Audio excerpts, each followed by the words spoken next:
আরজিকর কাণ্ডের রহস্য ফাঁস। কে ছিলেন এই রহস্যের পিছনে এবং কে কাকে বাঁচাতে চেয়েছিলেন, এই ভিডিওতে পুরো আপনারা সমস্ত জিনিসটা বুঝতে পারবেন। এই ভিডিওটা দেখলে একবার দেখে নিন এই ভিডিওটি, আরজিকর কাণ্ডের আসল সত্য। অভয়া হত্যা, অভয়া খুন হয়েছিল, কেন হয়েছিল তার অনেকগুলো কারণ।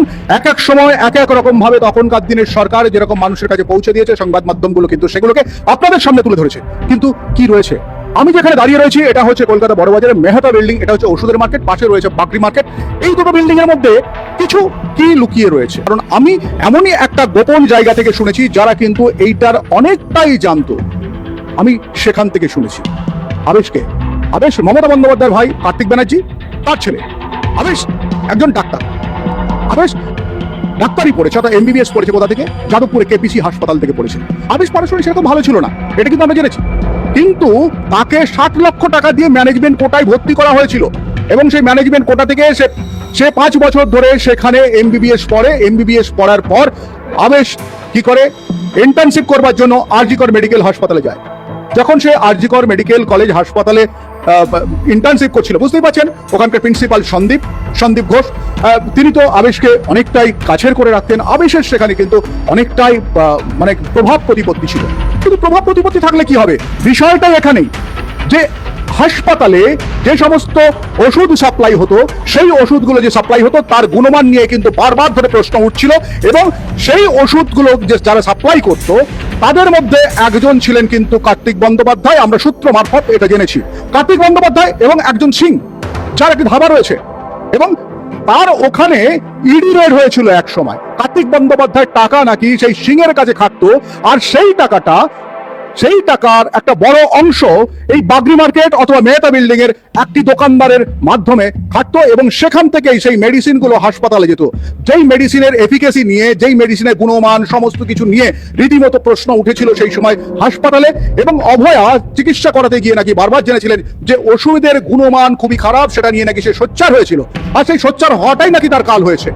আবেশ তখন ওখানে ইন্টার্নশিপ করছে। আবেশ যখন ইন্টার্নশিপ করছে সেই সময় কিন্তু রীতিমতো আবেশ মানে রীতিমতো চিন্তায় পড়ে যায় যে তার বাবার নাম জড়াবে, তার পরিবারের নাম জড়াবে, তারা হাসপাতালে এইভাবে ওষুধ সাপ্লাই দেয়। এটা নিয়ে কিন্তু রীতিমতো তাদের মধ্যে একটা মানে ষড়যন্ত্র তৈরি হতে থাকে। অন্যদিকে সন্দীপ ঘোষ প্রিন্সিপাল ছিলেন, তিনি নাকি কোনো সময় এই অভয়াকে ডেকে বলেছিলেন, তুমি এমডি করছো, তোমার কিন্তু বিপদ হয়ে যাবে, তোমার সার্টিফিকেট পাবে না, তুমি এটার মধ্যে থেকো না। এই যে বড় একটা ষড়যন্ত্র। তারপরেই নাকি একদিন এই অভয়াকে খুন করা হয় এবং অভয়াকে খুন করে প্রথমে চালানো হয় যে সে আত্মহত্যা করেছে। তার গায়ে এত পরিমাণে আঘাতের চিহ্ন থেকে এত কিছু থাকার ফলে তখন তার সহকর্মী ডাক্তাররা তারা কিন্তু প্রত্যেকেই ভেবেছিল, মানে নির্দিষ্ট হয়ে গেছিল ওটা আত্মহত্যা নয়, ওটা খুন। এবং এক এক ধরনের চাদর তার গায়ে দিয়ে ওইভাবে তাকে দেখানো হয়েছিল তার পরিবারকে, এবং খুব তাড়াহুড়ো করে পোস্টমর্টম করে তাকে পুড়িয়ে দেওয়া হয়েছিল। এমনকি পরে শোনা যাচ্ছে যে তার ভিশনটাও পর্যন্ত ফরেন্সিক ল্যাব থেকে সেটা কিন্তু সরিয়েও পর্যন্ত নাকি বদল করে দেওয়া হয়েছিল। অর্থাৎ এর পেছনে কি ছিল, কি ঘুঘুর বাসা ছিল, এই যে ওষুধ মানে শ কোটি টাকার একেবারে কম দামি ওষুধ কিংবা একেবারে জাল ওষুধ পাচার হতো বলে যতটুকু আমরা তথ্য জানতে পারছি। আর তার জন্যই অভয়া খুন। এই যে একটা তথ্য সামনে এলো, এই তথ্যটা আমরা আবার বলছি, যেখান থেকে আমরা তথ্য পেয়েছি তিনি হচ্ছেন ওই কার্তিক বাবুর খুব কাছের মানুষ। তিনি অনেক দিন ধরে কিন্তু কার্তিক বাবুদের সংস্পর্শে থাকেন না। তবে তিনি যখন বলেছিলেন এবং সব ঘটনা বলেছিলেন তখন কিন্তু আমরা চমকে উঠেছিলাম। আমরা এখানে এসেছিলাম একজন ওষুধ দোকানদারের সঙ্গে কথা বলতে, যাকে টার্গেট করা ছিল, তবে তিনি অস্বীকার করেছেন। তবে আমরা আপনাদেরকে বলছি যে জাল ওষুধ, ভেজাল ওষুধ, সেই রমরম চক্রটা সেটা কিন্তু চলেছে দীর্ঘদিন ধরে, যার কারণে অভয়ার মৃত্যু, অভয়া খুন ভাবা যায় না। এর সঠিক তদন্ত হোক।